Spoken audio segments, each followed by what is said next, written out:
प्यारे विद्यार्थियों, जो ब्रज भाषा से संबंधित व्याख्याएं चल रही हैं, अब आगे की ओर बढ़ता हूं। देखो, अच्छा, उससे पहले एक और बात है। अगर आप हमारे चैनल को पहली बार देख रहे हो तो चैनल को सब्सक्राइब करो और वीडियो को भैया लाइक करो और साथ ही शेयर भी करो। चलो चलते हैं व्याख्याओं की तरफ। देखें तो पहले उद्धव शतक से संबंधित कुछ व्याख्याओं की बात हो जाए, फिर उसके बाद आगे की ओर बढ़ूंगा। तो पहले उद्धव शतक की व्याख्या देखें। न्यान जमुना में जल जात एक देखो जात जाको अद उरद अधिक मुरझायो ही कहाँ रतना कर उमहि गही श्याम ताही बास बास ना सुने को नासिका लगायो ही तही कछु घूमि झूमि बेसुध भय के हाथ पाए पर उखरिय भाई मुख छायो ही पाए घरी द्वैक में जगाए ल्याए उधो तीर राधा नाम कीर जब यौचक सुनाए हुई राधा नाम कीर जब यौचक सुनाए हुए। ये प्रस्तुत छंद जगन्नाथ दास द्वारा रचित है। इस छंद में श्री कृष्ण की राधा प्रेम को परिलक्षित कर किया गया, यानी राधा प्रेम को परिलक्षित कर राधा नाम की महत्ता का वर्णन किया गया कि राधा के नाम का कितना कितना भाव है, कितना महान है। देखेगा इसमें। एक बार जब श्री कृष्ण यमुना में स्नान करने के लिए गए, कृष्ण जब यमुना में स्नान करने के गए तो क्या हुआ, वहां पे देखा स्नान कर ही रहे थे, स्नान कर रहे थे तो उस समय देखा कि एक जो है कमल का पुष्प उसी में तैरता हुआ आ रहा है। देखो लाइन पहली, न्यान जमुना में जल जात एक देखो जात। जब मैं पढ़ता हूं तो आप लोग उस लाइन को जरूर देखते रहिएगा। पहली बार पढ़ते पढ़ते आपको देखते देखते अर्थ याद हो जाना चाहिए। ऐसे ध्यान दे करके देखो। निहान जमुना में जल जात एक देखो जात। निहात माने स्नान करते हुए, जमुना में, यमुना में स्नान कर रहे थे। कौन? श्री कृष्ण। जब भगवान श्री कृष्ण यमुना में स्नान कर रहे थे तो क्या देखा? जल जात एक देखो जात। जल जात यानी कमल का पुष्प। कमल का जो पुष्प, कमल जो था वो बहता हुआ जा रहा था। एक देखो जात, एक बहता हुआ जा रहा था। जरा उसकी स्थिति क्या है? जाको जिसका आधा उरध, ऊपर नीचे का भाग जो था अधिक मुरझायो, वो अधिक मुरझाया हुआ है।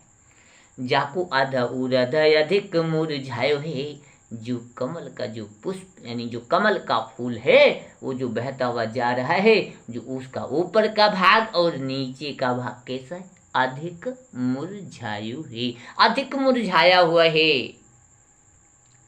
क्या?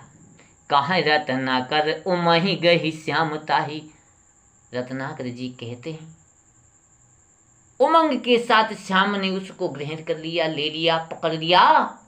कहाँ रत्नाकर उमहि गही श्याम ताही। श्याम यानी कृष्ण, ताही उसको, किसको? कमल के पुष्प को। उमंग के साथ उसको ले लिया, पकड़ लिया, ले लिया हाथ में। और देखो इच्छा उनकी, देखो क्या है? बास बास ना सोने को नासिका लगायो ही। उसको सूंघने की इच्छा से, बास वा बासना, सोने को नासिका लगायो, उसकी जो गंध होती है उसको सूंघने के लिए नेक नासिका, नाक में लगायो, लगा लिया। उस कमल के फूल को सूंघने के लिए नाक में लगा लिया। और जैसे ही लगाया उसमें गंध कैसी है? अरे ऐसी गंध आई। किसकी गंध आई? जरा ध्यान दो। अरे जैसे उस कमल के पुष्प को पकड़ा और सूंघा तो उसमें कैसी गंध थी ना? अरे उसमें राधा के शरीर जैसी गंध आ रही थी। और जैसे ही गंध आ रही तो क्या हुआ? याद आ गई ना राधा की। तो हुआ क्या? त्यों कछु घूमी झूमी बेसुध भय के हाथ। और वैसे ही उनकी हालत क्या हो गई? जैसे ही हाल हुआ ना, वैसे कुछ चक्कर खाकर डगमगा कर अचेत हो गए, बेसुध भय, बेसुध हो गए यानी अचेत हो गए। पाए परे उखड़े, और पैर भी उखड़ गए। पाए परे उखड़े, उखड़ी, पैर भी उखड़ गए, और जब उखड़ गए तो गिर गए, चक्कर खाकर गिर गए। और इतना ही नहीं, पैर उखड़ जाने से गिर पड़े, इतना ही नहीं, उनके मुख पर क्या हुआ, अभाय मुख छाया हो विकलता छा गई। और इतने ही से ही कल्याण नहीं हुआ, और क्या हुआ, पाए घड़ी द्वैक में जगाए लाए उधो तीर। और वे तो अचेतन होकर के गिर पड़े थे, और वे तो होश में थे नहीं, बेहोश थे। और जब बेहोश थे तो ऐसी स्थिति कैसी रही होगी। फिर हुआ क्या, आगे की हालत देखो। और उन्होंने उद्धव क्या करते हैं, पाए घड़ी द्वैक में, 2 घड़ी के बाद जब उन्हें होश आया, पाए घड़ी, लेकिन आया कैसे, ऐसे नहीं होश आ गया ना। कितनी गजब की बात आगे लिखी हुई है। पाए घड़ी द्वैक में जगाए लाए उद्धव तीर। और उद्धव ने किनारे पर लाकर लगभग 2 घड़ी में होश में ला पाए। अब वो आया कैसे, होश कैसे आया, जरा ध्यान दो।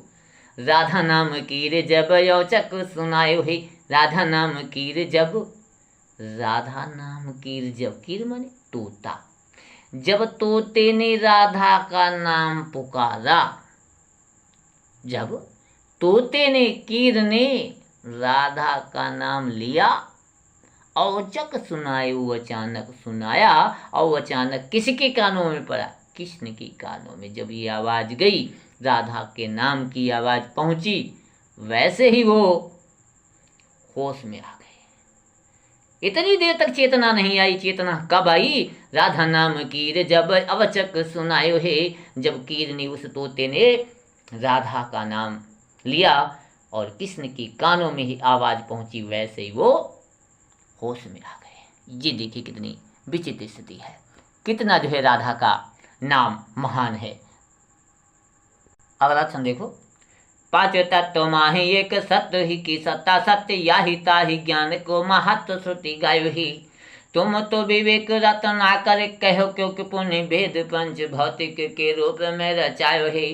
गोपिन में आप में वियोगी और संजोग हूँ में, एक भाव चाहिए सचोप ठहरायो है। आप ही सो आपको मिलाप यो बिछोह, कहा मोह यह मिथ्या सुख दुख सब उठायो है।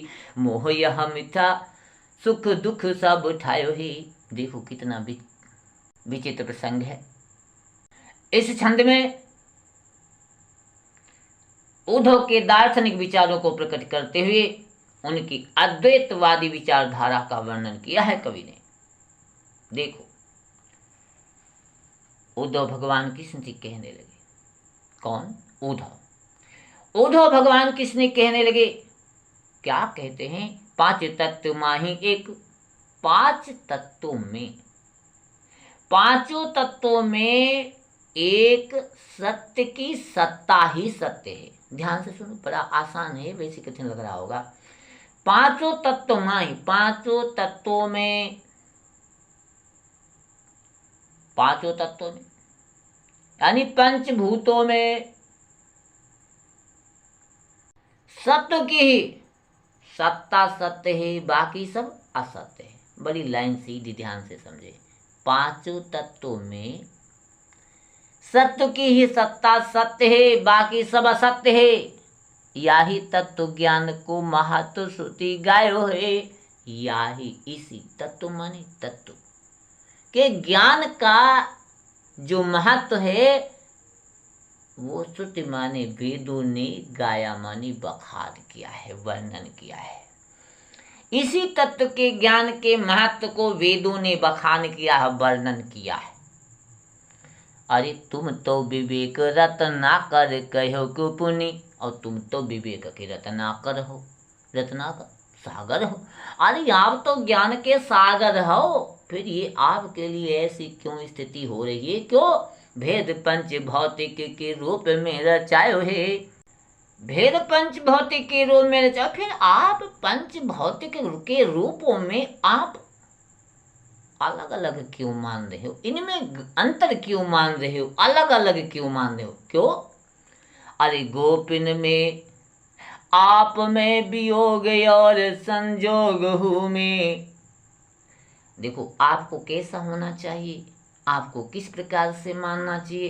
गोपियों में भी एक जैसा मानो, आप में भी वैसे ही मानो, वियोग में भी और संयोग में भी एक ही भाव चाहिए, एक ही भाव होना चाहिए। आप अलग अलग आपको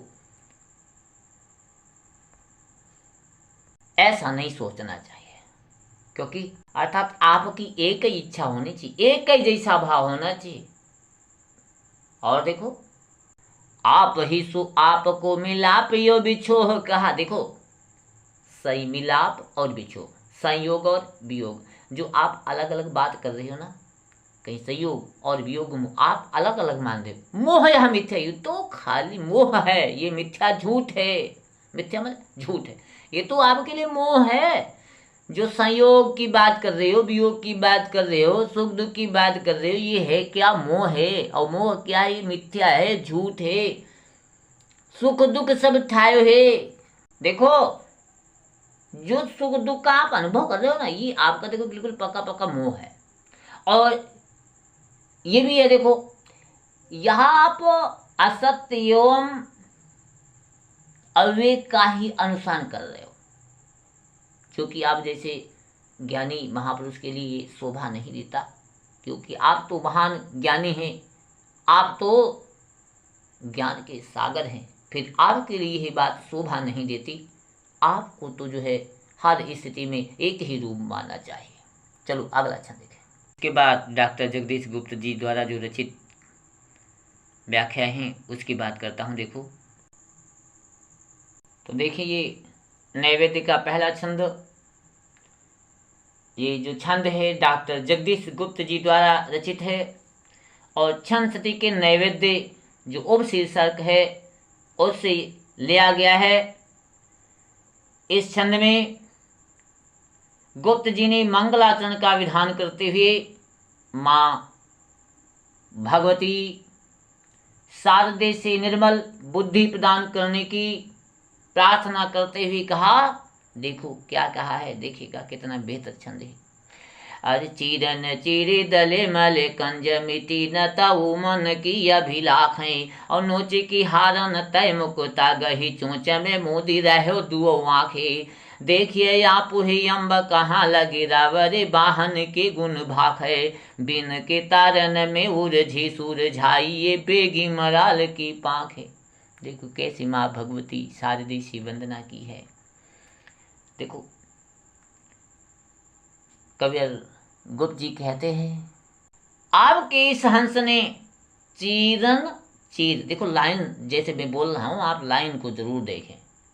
चीरन माने चीर को, चीरन माने चीर कर, चीर माने चीर कर, चीरन चीर, चीर माने चीर कर, चीर को चीर कर दले मले कंज, दले मले साफ किया, कंज कमलवत नेत्रों को, कमल सदृश अपने नेत्रों को साफ किया। इस हंस ने, देखो मैं जहाँ पे हंस बोल रहा हूँ ना, वहाँ पे हंस और कवि दोनों पक्ष में अर्थ समझते रहना। देखो चीरन चीर दले मले कंज, चीरन चीर, चीर माने चीर कर, दले मले साफ किया, कंज माने लोचनों को, कमलवत नेत्रों को साफ किया। हे माँ जगदम्बे शारदे, आपके इस हंस ने अपने कमल सदृश नेत्रों को क्या किया? साफ किया। मिट्टी न तऊ मन की अभिलाख है, मिट्टी न तब भी, मिट्टी ने तऊ तब भी, मन की अभिलाखा इच्छा, फिर भी मन की अभिलाषा मिटी नहीं, तो फिर क्या किया?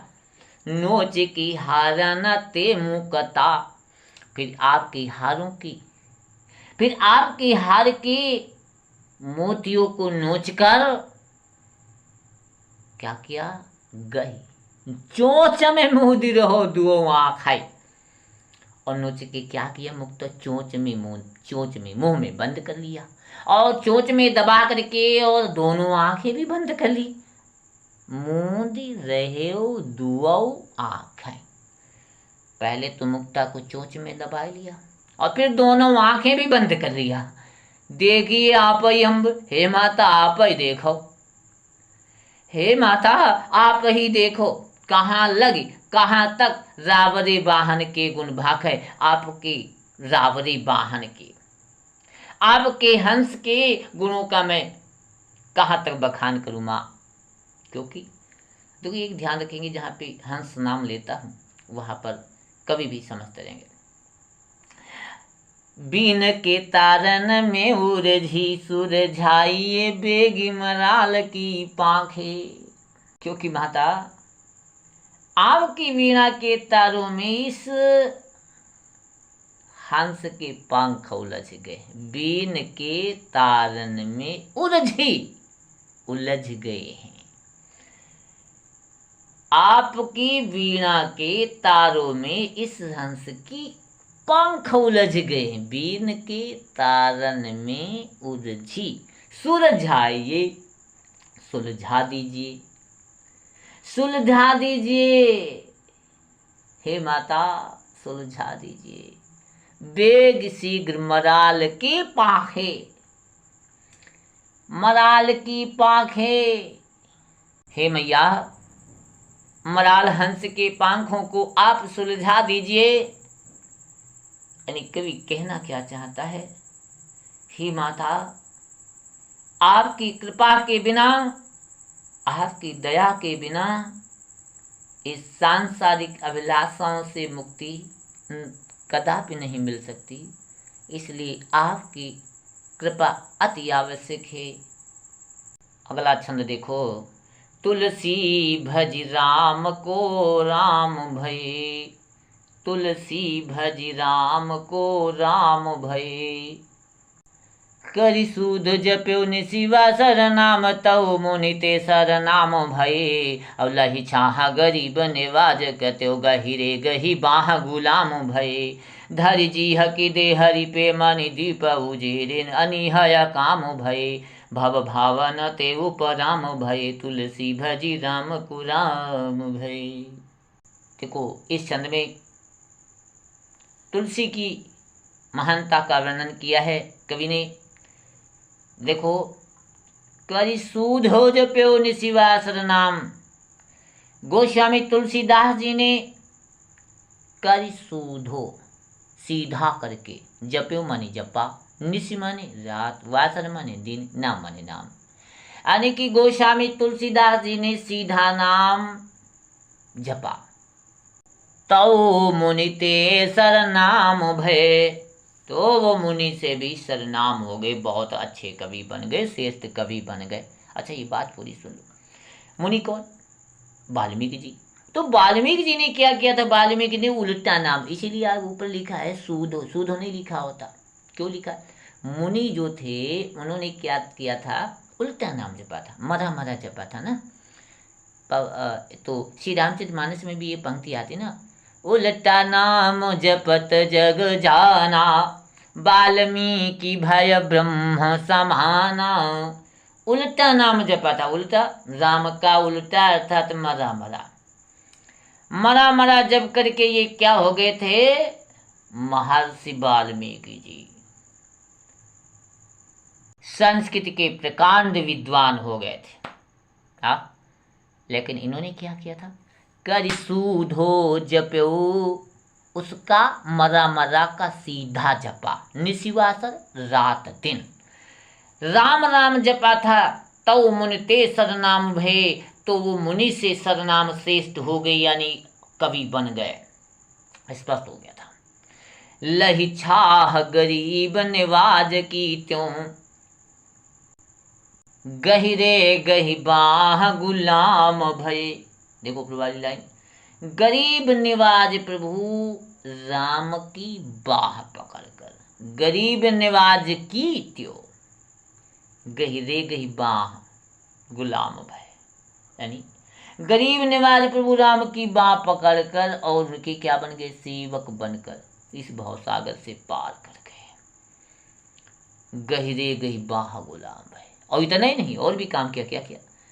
धारी जीह की देहरी पे मनि द्यूप। धारी जीह की देहरी, जिह्वा की देहरी पर, देहरी देहरी जानते होंगे। धारी जीह माने जीभ की, देहरी माने देहरी में, मणि रूपी द्यूप। द्वीप ने दीप, समझना भाई, दीप। वो भी दीपक कौन सा? यानी राम नाम रूपी दीपक रखकर, जीव्या की देहरी पर राम नाम रूपी दीपक को रखकर। और जब देहरी पर दीपक होता ना, अंदर भी उजेला रहता और बाहर भी उजेला रहता। तो हुआ क्या? उन्होंने अंदर बाहर सब जगह उजाला फैला दिया, यानी उनके अंदर भी हुआ और बाहर भी हुआ। हाँ, उजेरे अनीहया काम भये। तो उनके द्वारा जो है अंदर और बाहर उजाला फैल गया। इस तरह से वो क्या कर गए? इस तरह से निष्काम हो गए। अनीहया काम भये, निष्काम हो गए। और क्या हुआ? भव भावनाते उपराम भये। भव भावनाते, भव भावना। तो गोस्वामी तुलसीदास जी कैसे हो गई? भव भावनाते उपराम भये, यानी इच्छाओं से क्या हो गई? रहित हो गई, निष्काम हो गई। क्योंकि ये भी पक्का है, बाबा गोस्वामी तुलसीदास जी प्रभु श्री राम के भक्त थे। तो भक्ति भावना से क्या हुआ? तुलसी भज राम को, तुलसीदास जी राम को भज करते क्या हो गए? राम भय। राम भय यानी राममय हो गए। तुलसीदास जी राम को भज करते करते, तप करते करते, नाम लेते लेते खुद ही कैसे हो गए? राममय हो गए।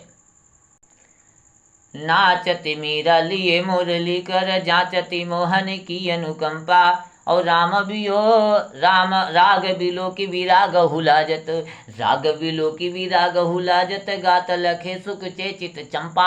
आनंद सो अरुझे बिरझेलते लेती, जबै झुकी झुकी के झंपा।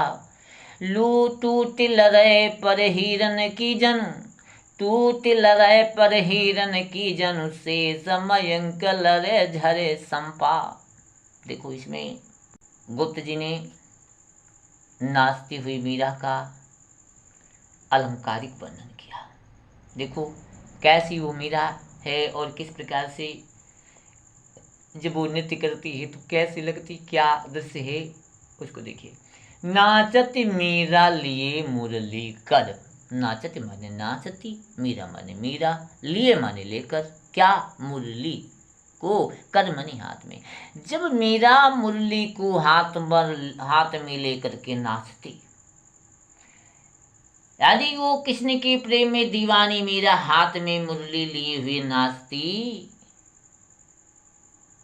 जांचती मोहन की अनुकंपा, और भगवान कृष्ण की कृपा की याचना कर रही है, प्रार्थना कर रही है।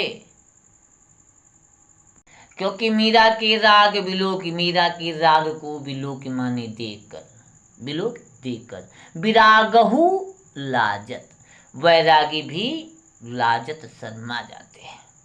मीरा के राग को देख करके वैरागी लोग भी लज्जित हो जाते हैं। गात लखे सकुचई चित चंपा। गात मन शरीर, लख देखकर, सकुचे सकुचा जाता है। चंपा, चंपा का फूल होता है, यानी मीरा के शरीर को देखकर चंपा पुष्प भी कैसा? सकुचा जाता है। आनन सो अरुझई बिरझई लटाई। आनन माने मुख से, अरुझई बिरझई, अरुझई बिरझई यानी उसकी जो लटे है ना, लटे माने लटे, बालू की लटे जो है उलझ जाती हैं। कब? लेती जबई, जब लेती है झुकी झुकी झंपा। वो झुक झुक करके जब नाचती है, झुक कर जब नाचती है, तो उसके मुख पर उसकी लटे उलझ जाती है। तो देखो है क्या? और जब उसकी लटे उसके मुख पर उलझ जाती हैं, तब वो कैसी लग रही हैं, जरा ध्यान दो। टूट लरई पर हिरन की, और भी ये भी लाइन देखो। टूटी लड़ाई परई हिरन की, जो टूटी पड़े यानी जो गले में पहने हुए हीरे की हार की जो लड़ियां हैं वो भी टूट पड़ती हैं।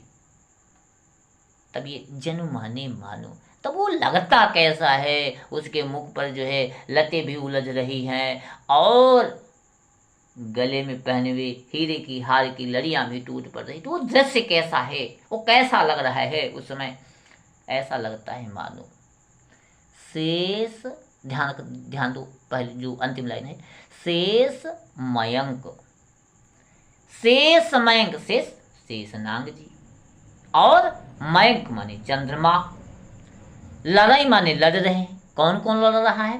शेषनाग और मनु चंद्रमा लड़ रहे हैं। और हो क्या रहा है? शेष मयंक लड़ाई, और दोनों लड़ रहे हैं और उनसे बिजली टूट टूट कर गिर रही, झरई संपा, उनसे बिजली टूट टूट कर गिर रही। ऐसा देखो दृश्य उपस्थित हो रहा है।